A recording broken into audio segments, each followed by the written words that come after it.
Hi, my name's Kirsty and this is my studio.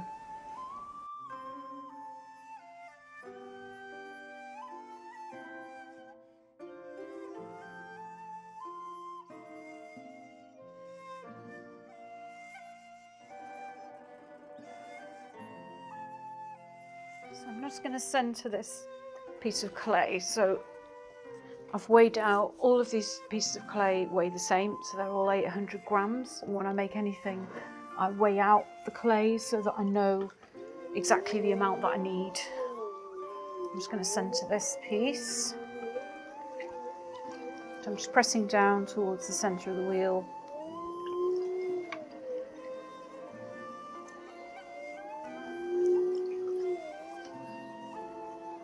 I use water when I'm centering, but I tend to be quite economic with the amount of water that I use for the centering.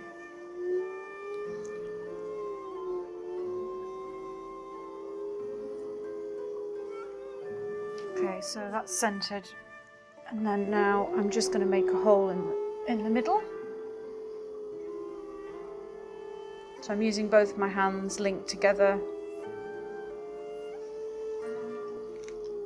So I raise up the clay before I start forming it outwards, because it's too difficult to get the height once you start going wider with the shape, so it's always better to do the height first, the raising up.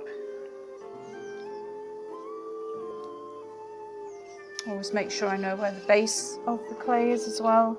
Define that base.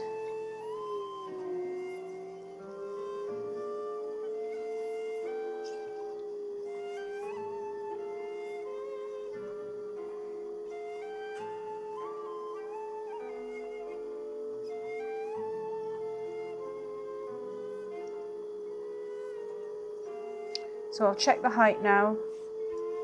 I want to make sure it's a similar height to the ones that I've already made. I'm just going to check. I actually normally use just a tape measure now. I'm just going to make that a little bit higher because these ones are. Top it off. You can see it's got a little wave to it at the top. I'm going to take the top off that.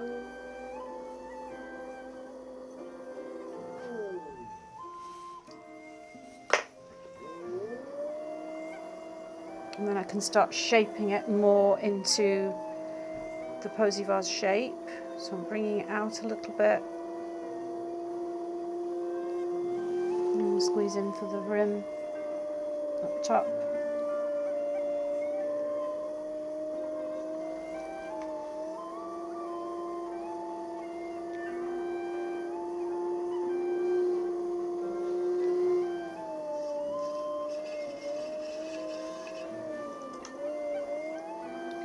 I don't want too much moisture as well in the base of the piece, so I'm just going to take the moisture out.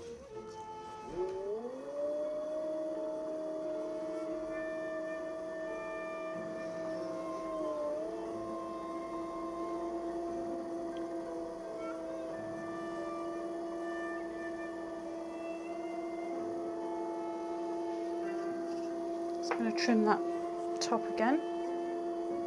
And then I normally smooth off the rim with a piece of chamois leather.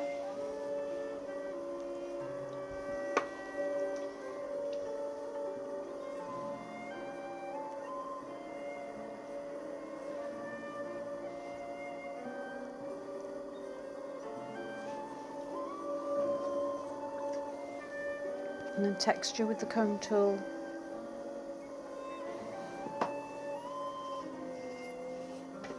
That's pretty much done. And then I can just cut it off the wheel. I can just cut it with a wire.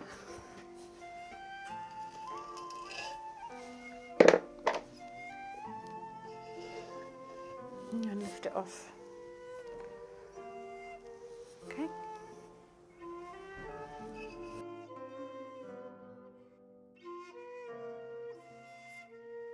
And I think one thing I never say that my work's about, but it is, every single piece is about a contrast, between one thing and another thing. So every single piece and all my collections, so white porcelain contrasted against black porcelain, or stoneware against porcelain, this glaze against this glaze against this. So every single thing that I do is about contrast, but I never ever say that in any of my artistic statements or anything. When I write about what it's about, it is about that. So what I'm doing is doing it by eye first, and then I just tap it into the centre. That's pretty much in centre. And then I'm just going to put my middle finger, rest it in the centre of the base of the pot, and then just trim that.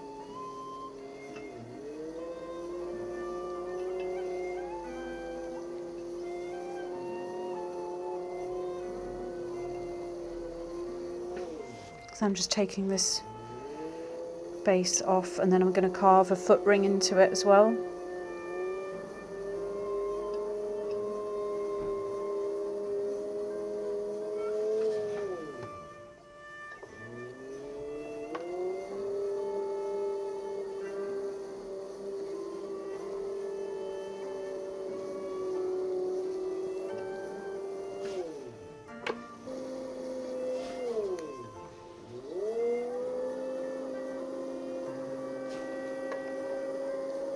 It's a bit like a version of wood turning, which is another process that I really did like at Art College when I was studying wood.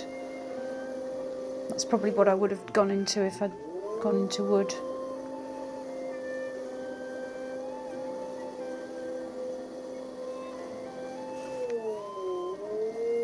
And then I'll do like a little spiral as a little signature when I've finished, and then also just run a little sponge around the base.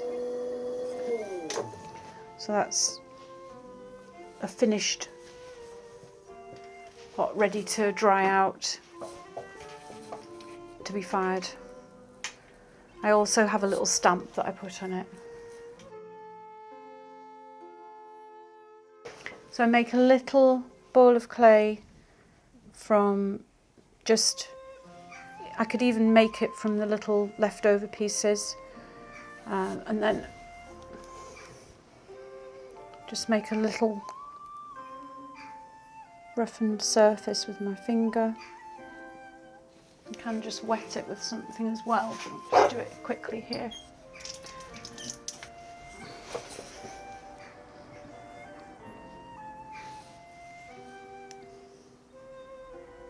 And then I just place the little piece of clay onto the pot.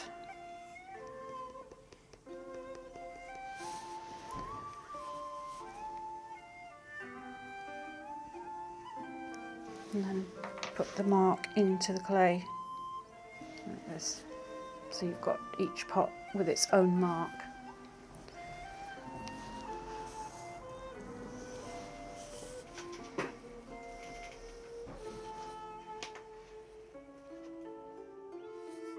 In western Japan, so it's on Honshu, but it was near to Tateyama Machi. It was near Tateyama, which is a mountain, and it's a village that was at the base of Tateyama. So yeah, it was quite Inaka, you call it, which is in the middle of nowhere. That's what the Japanese call the middle of nowhere. Do you want me to show some tools, or I'm just trying to think what the best favourite tools are. I brought back from Japan in 1997, so they're all quite old. This tool here I use to shape a cup, like a Unomi cup, or a tumbler, which I make quite a lot now. So I still use that tool very often. This tool is for shaping a moon jar, like a small moon jar shape, which is defined around this curved handle shape here. This tool is also used to shape more like a bowl shape. This is also a Japanese tool and one of my favourite ones. This one is the tool I use most frequently. This is a Japanese comb tool, and then I draw that through the clay once I've been throwing it on the potter's wheel. That's some of my favourite tools. Thank you. These are for sieving the clay, sieving the glazes. This is all of these things here are all to do with glaze mixing, or glaze ingredients. So I mix all my own glazes, and basically you have to sieve it through that. So I always use a really fine sieve, which is 120. The mesh is 120, so it's passing through a really fine sieve. Things like that. So I'll dip that in the oxide. I'll use it for the bronze rims as well. So it is a very used brush.